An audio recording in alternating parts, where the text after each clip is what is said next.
Bom dia, oitavo ano. Hoje a nossa aula será sobre gênero textual resumo, ok? Então, olha só, se eu perguntar para vocês o que é um resumo, provavelmente alguns de vocês vão me responder: ah, professora, é um texto pequeno de um texto maior. E, no mais, vocês não vão estar errados não, tá? Só que não é uma ideia tão genérica assim não. Lógico, claro que um resumo é um texto que vai ser muito mais sucinto em relação ao texto original. Quando eu falo um texto sucinto, é um texto mais compacto, menorzinho mesmo, tá? Então, já automaticamente eu já percebo que ele é um texto que tem menos linhas do que o texto original. Isso é fato. Então, o que é que eu preciso saber para fazer, para desenvolver um bom resumo? Então, olha só, a primeira coisa eu tenho que ter a ideia do que é resumo. O que é possível perceber nesse tipo de gênero textual? Ele apresenta o essencial de uma obra, tá? O essencial do texto original. Lembrando que a obra pode ser um texto, pode ser um filme, pode ser uma peça, enfim, é aquilo que está sendo mostrado. Então você vai fazer um resumo daquilo, ok? Então ele apresenta apenas o essencial da obra, mas ele tem que preservar a ideia e a sequência lógica original. Tem que preservar a ideia, né, no caso original daquela obra, não pode acrescentar um ponto de vista pessoal, você que está fazendo esse resumo, você não pode, tá? Não pode alterar nada, nenhuma informação e nenhuma lógica dentro desse resumo. E a sequência também ela tem que seguir igual ao texto original.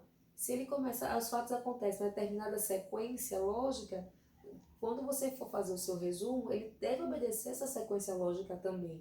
Só que, por que vai estar mais sucinto? Porque você vai estar apresentando só o que é essencial, ok? As informações principais. Então, tudo isso nós temos que ter essa preocupação inicialmente.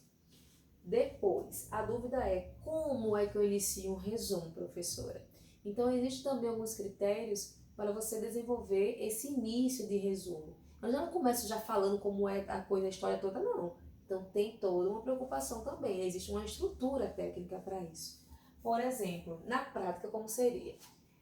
O primeiro parágrafo, logo para iniciar o meu texto, o meu resumo, eu tenho que começar dizendo no texto ou na obra tal, tá? O texto tal, a obra tal.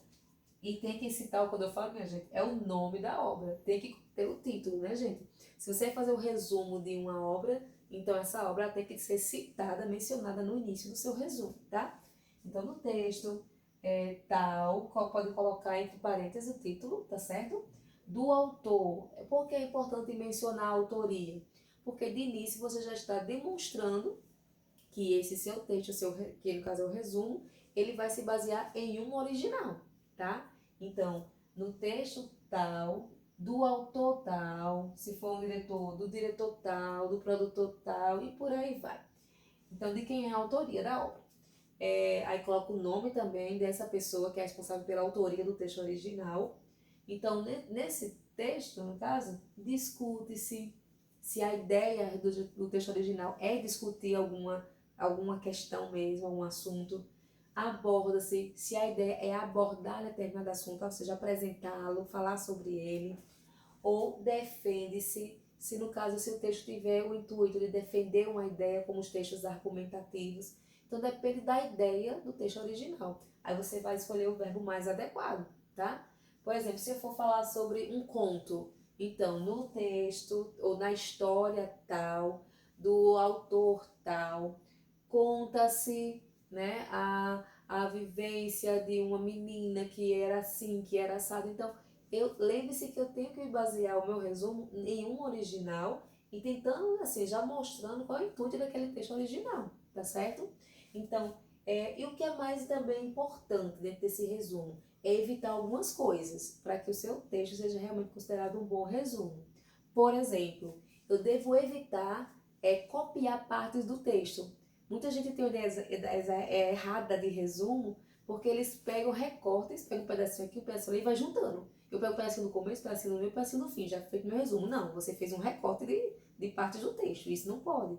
No resumo você tem que apresentar o quê? A ideia original, mas você tem que mudar as palavras na maioria das vezes. Você vai então fazer o quê? Isso é uma técnica chamada parafrasear, ou seja, você vai usar a paráfrase.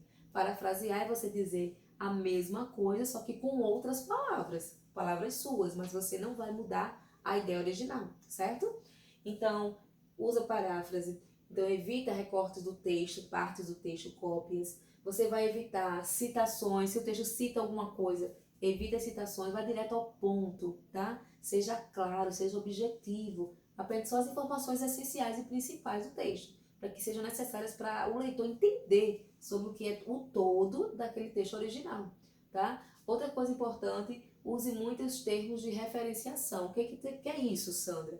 São termos de referência que evitam repetições de palavras. Se eu comecei falando no texto tal, aí mais na frente, em vez de falar sobre o texto tal, novamente, o que? A obra, tal obra, né? Então, assim, eu troco por outras palavrinhas, mas que se refiram àquilo que eu disse anteriormente. Isso é referenciação, então isso enriquece muito o resumo.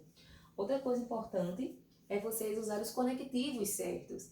Ele disse que, e quando, não sei o que, então tem o quando, o que, ao qual. Então, assim, esses termos que vão ligando as partes do texto. Isso é também muito importante para um resumo. E outra coisa, né? Linguagem objetiva e clara, sem muito arrudeio, direto ao ponto, para que o leitor consiga entender, captar a ideia já ao ler aquele seu pequeno texto. Então, menos números de linha que o original, isso é fato, já falei de começo, então é um texto bem menor. E a partir de tudo isso agora vocês vão desenvolver um resumo, porque eu vou deixar aqui na plataforma, logo aqui abaixo do vídeo, vai estar aqui já a atividade direcionada, tá? Do material de vocês, e vocês vão fazer um resumo justamente da página que eu vou dizer e da questão específica que eu vou mostrar também. E vocês sigam essas orientações que não tem como dar errado. Então a produção de texto é que vai ser nossa atividade de casa essa semana, beleza? Esse final de semana. Então, beijo e boa sorte!